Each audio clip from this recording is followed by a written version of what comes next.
here's the headline from the New York Times yesterday. You know, I stumbled down my driveway, half awake, dribbling coffee all over the place to get the New York Times. And I open up and I see this headline. Bernie Sanders eyeing convention, willing to harm Hillary Clinton in the home stretch. That's the headline.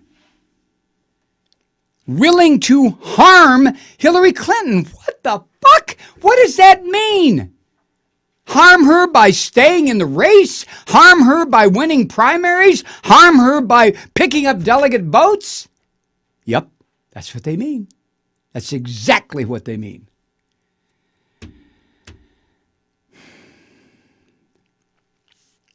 Three writers, Patrick Healy, Yamiche, Alcindor, and Jeremy Peters, contributed to the New York Times hit piece.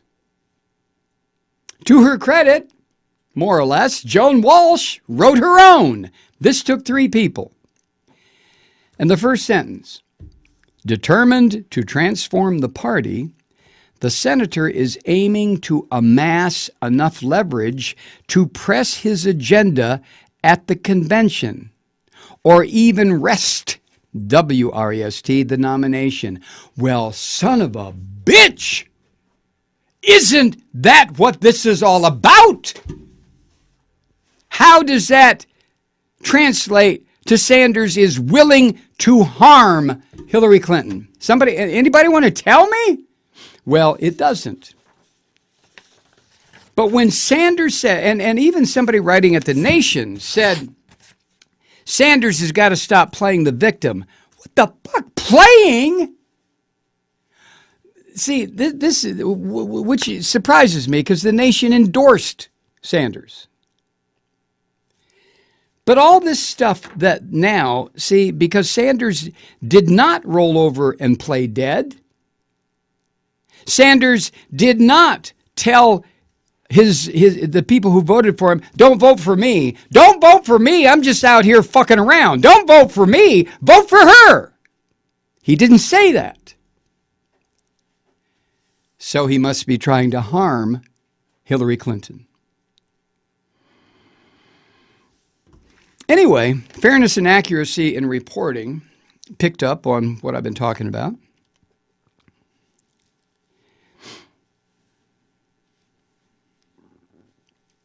And Fair mentioned this. This is the lead story in New York Times, what I told you. This is one of the sentences right in the first graph. Senator Bernie Sanders is opening a 2-month phase of his presidential campaign aimed at inflicting a heavy blow on Hillary Clinton in California.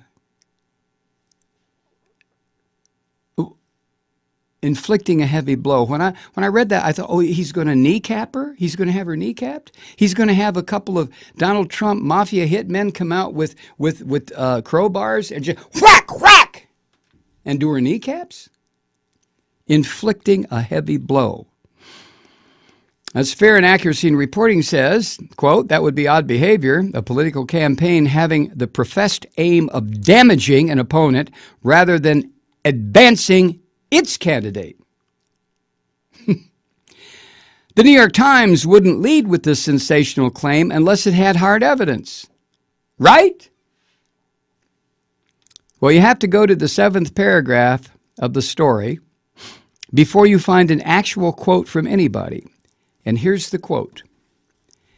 Tad Devine, a senior advisor to Mr. Sanders, said the campaign did not think its attacks would help Mr. Trump in the long run, but added that the senator's team was, quote, not thinking about, end quote, the possibility that they could help derail Mrs. Clinton from becoming the first woman elected president. 7th paragraph, an actual quote, not bullshit by these writers, or in the other piece, bullshit by Joan Walsh, but an actual quote from the Sanders senior campaign advisor. The senator's team is not thinking about the possibility that they could help derail Mrs. Clinton from becoming the first woman elected president. I don't think that's not the purpose of the Sanders campaign. Hey, you know what the purpose is? Right, to get elected president. Him.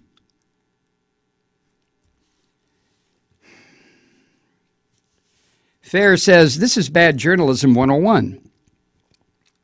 You come up with a thesis like Bernie Sanders wants to hurt Hillary Clinton's chances of beating Donald Trump.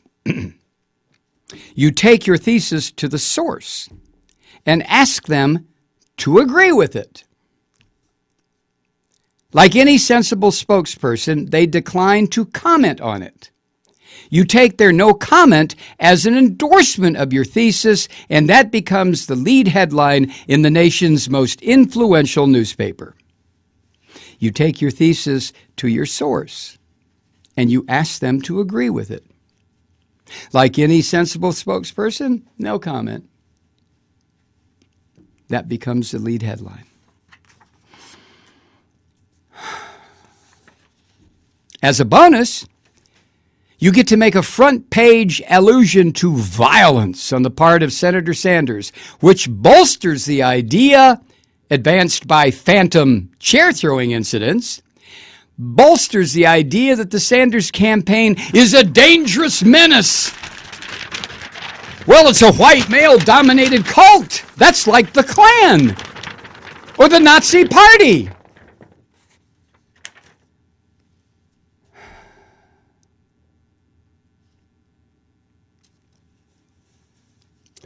The real problem, Fair goes on, that the Times has with the Sanders campaign, I would suggest, is revealed at the end of that lead, where the three writers write that Sanders plans on, quote, amassing enough leverage to advance his agenda at the convention in July or even wrest the nomination from her, end quote. Yes, the New York Times has a scoop. Bernie Sanders is secretly hoping to win the election. OMFG squared, cubed, to the 10th power. Oh my God, New York Times, thank you, thank you. Oh Jesus, all this time I thought he was just, I don't know, selling muffins.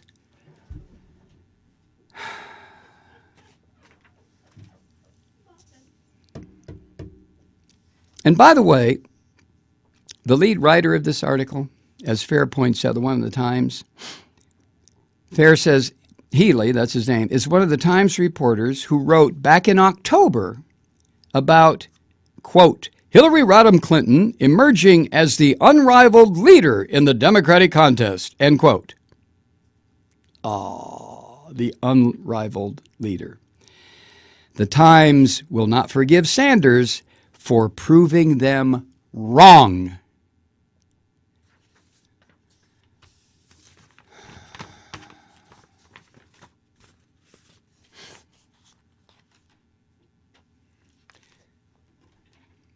Now, most of the people who listen to this podcast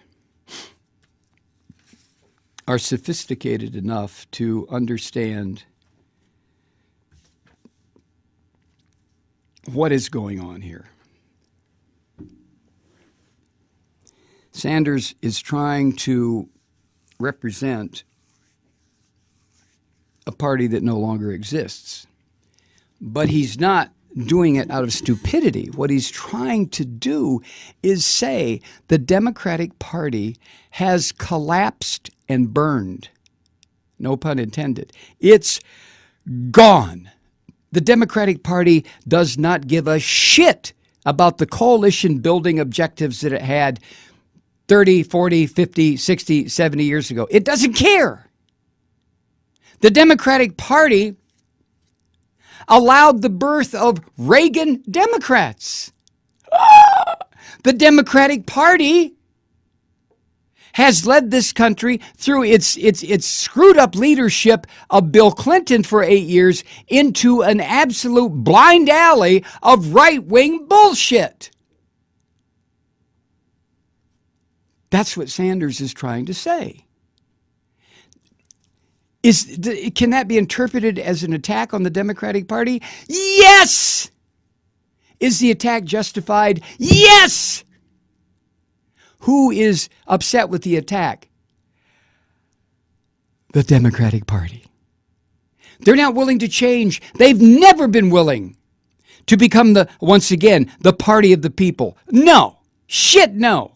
And if anyone challenges that, if anyone says, look, I know how to turn this around. I know what it means to have an education without coming out of it loaded with debt. I know what it means to have health care that when you're ill, you just go get fixed up. You don't have to worry, oh Christ, do I eat or do I get my kid's appendix removed? She's got appendicitis. Oh shit, I guess we do that. Sanders knows that. Sanders knows he knows that jobs are never fucking coming back here, thanks to the Democrats.